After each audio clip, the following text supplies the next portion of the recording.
Right now, before stepping out of the house on a blazing summer day, you reach for a tube of sunscreen. It takes only about 10 seconds to apply a thin layer of SPF 50 to your face and arms. You also put on a pair of polarized sunglasses, put on a wide-brimmed hat, and calmly step out onto the street. If the weather is too hot, you only need to step into an air-conditioned car or a cool building. You are completely protected from the harsh light pouring down from the sky, and you do not even have to think about it. Now take all of those things away. No sunscreen, no sunglasses, no hat, and no concrete buildings casting shade. Strip away even the clothes covering your body.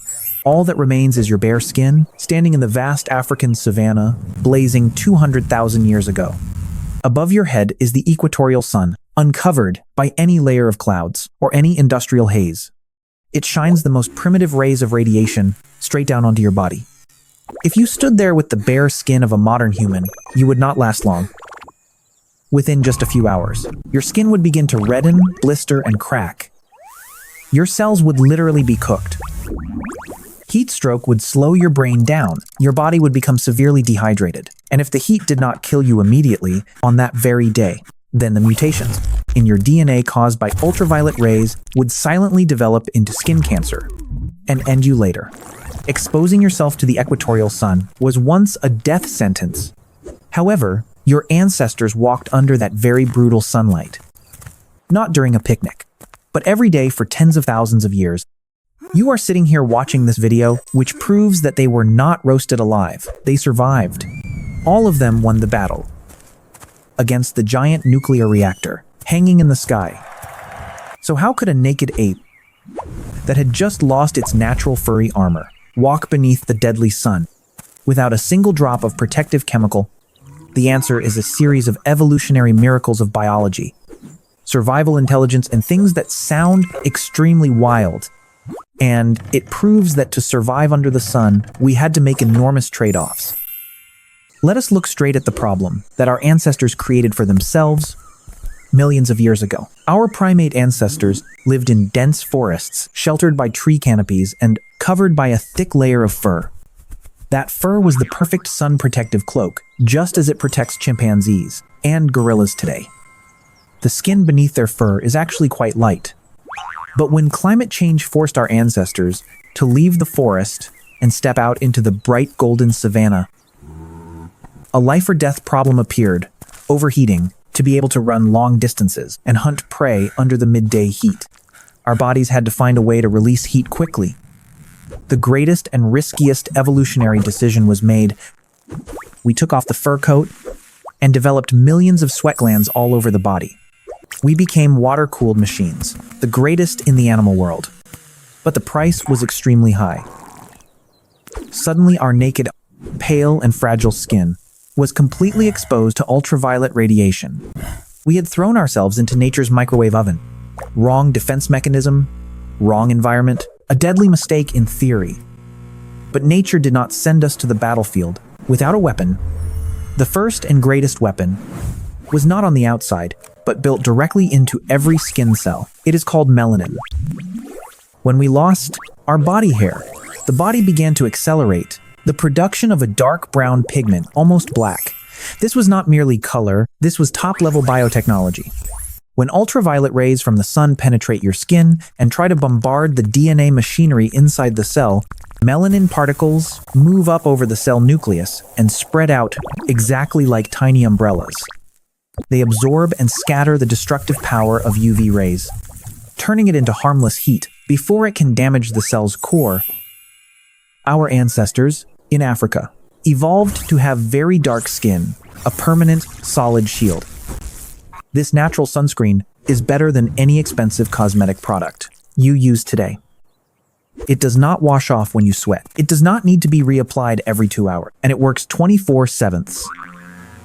But melanin does not only prevent skin cancer.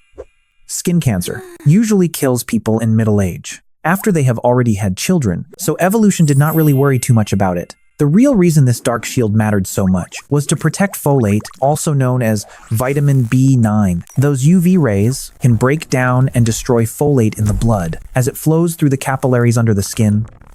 Without folate, Men cannot produce healthy sperm, and pregnant women may give birth to children with severe neural tube defects. Therefore, deeply dark skin was not only sun armor, it was the protection system for the future of the entire human species. But biological evolution takes thousands of years to perfect. While the sun burns every day, ancient humans needed immediate solutions to protect tender skin, or during times when they had to stay exposed too long. And so they invented the first cosmetic in human history, not for beauty in shopping malls, but for survival. They used the Earth's protective cream, mud and clay. It sounds dirty, but it was a genius strategy. Archaeologists have found evidence showing that the earliest humans and even Neanderthals collected and used red ochre and iron-rich clay from as far back as hundreds of thousands of years ago. They mixed this rust-colored powder with animal fat, or tree resin, to create a thick paste and smeared it on their skin and hair. Why red earth? Because the iron minerals in the clay can reflect and absorb ultraviolet light extremely well. A dry layer of mud on the skin works just like the mechanism of modern physical sunscreens containing zinc oxide today. It blocks the light before it can reach the epidermis. Do you not believe it? Look at the Himba people in Namibia today. Himba women are famous for their skin and hair dyed a brilliant brick red color. What they apply to their bodies is called otijais, a mixture of butterfat and red ochre. It is not only a cultural ritual or a symbol of beauty. In the dry desert environment and harsh sunlight, that layer of otijais is a multifunctional armor. It blocks deadly ultraviolet rays, keeps moisture in the skin to prevent cracking. And as a bonus, it can clog the biting parts of mosquitoes and disease-carrying insects. Our ancestors carried that armor of mud and earth on their bodies to conquer the wild savanna. In this case, dirtiness was salvation. However, blocking ultraviolet rays was not enough. You also had to deal with the sweltering heat of an outdoor furnace. If you could not cool the sky, you had to create your own shade. This is where the intelligence of the hands and clothing came into play. We often think clothing was first invented to keep warm during the Ice Age. But in the harshest desert regions, clothing was born to carry portable shade. Take the Bedouin people as an example, nomads of the Arabian Peninsula, or the Sahara Desert. In 50 degrees Celsius heat, they do not wear shorts and sleeveless shirts. They cover themselves from head to toe, and a fact that challenges common sense is that many of their robes are pitch black. Have we not always been taught that black absorbs heat? Yes, the surface of black fabric heats up faster. But the secret lies in the design. The black robes of the Bedouins are worn extremely loosely. The outer black fabric, heated by the sun, warms the layer of air just beneath it. According to the laws of physics, hot air rises and escapes through the collar or openings. This rising current of air creates suction, pulling cooler air from outside in from under the hem of the robe. They turn their clothing into a ventilation system of natural convection, an air conditioner, powered by solar energy. Along with clothing, they used the simplest weapon, time. Our ancestors were not foolish enough to hunt or work at midday. When the sun was overhead and their shadows were shortest, they understood the rhythm of the sky.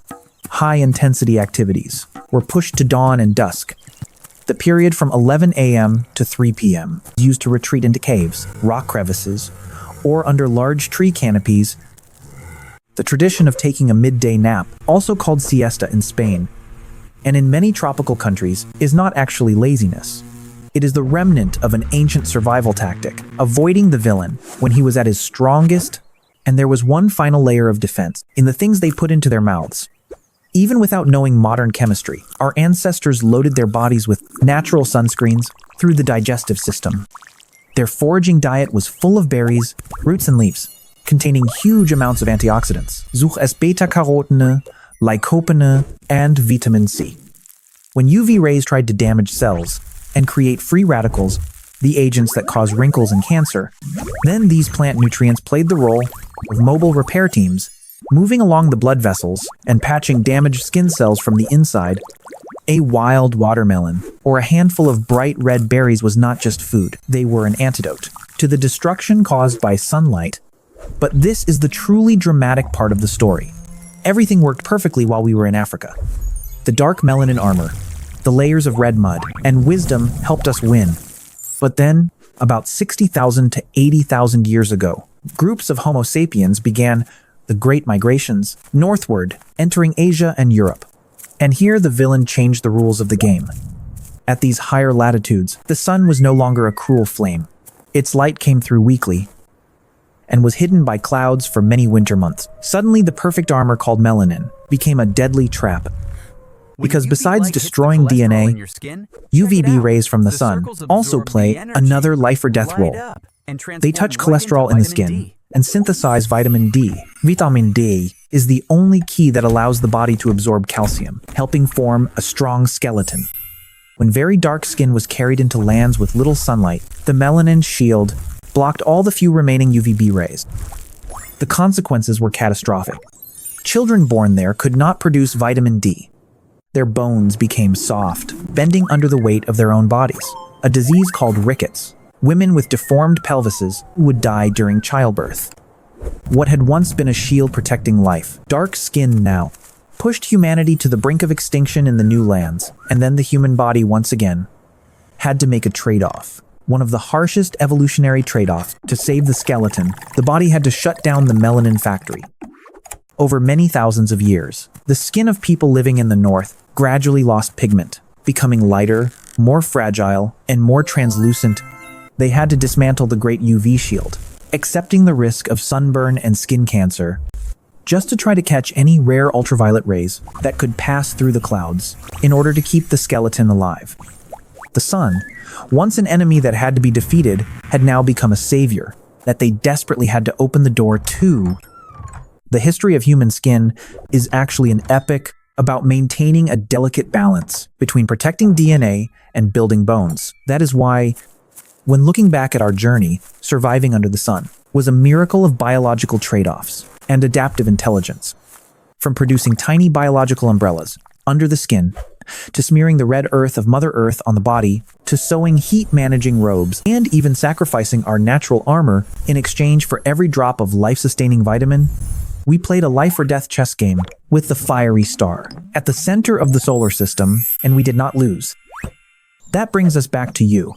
Today, in less than 100 years, a blink of an eye compared to evolutionary history, we have gone from rubbing animal fat mixed with mud onto our faces, to spraying an invisible chemical shield containing zinc and titanium to block ultraviolet rays, sun protection, something that was once a life and death struggle that shaped the skin colors of humanity, has now become part of a morning beauty routine. In the morning, we have completely conquered sunlight through science, to the point where most people feel more annoyed by a little sweat than afraid of the light that once threatened to roast their ancestors.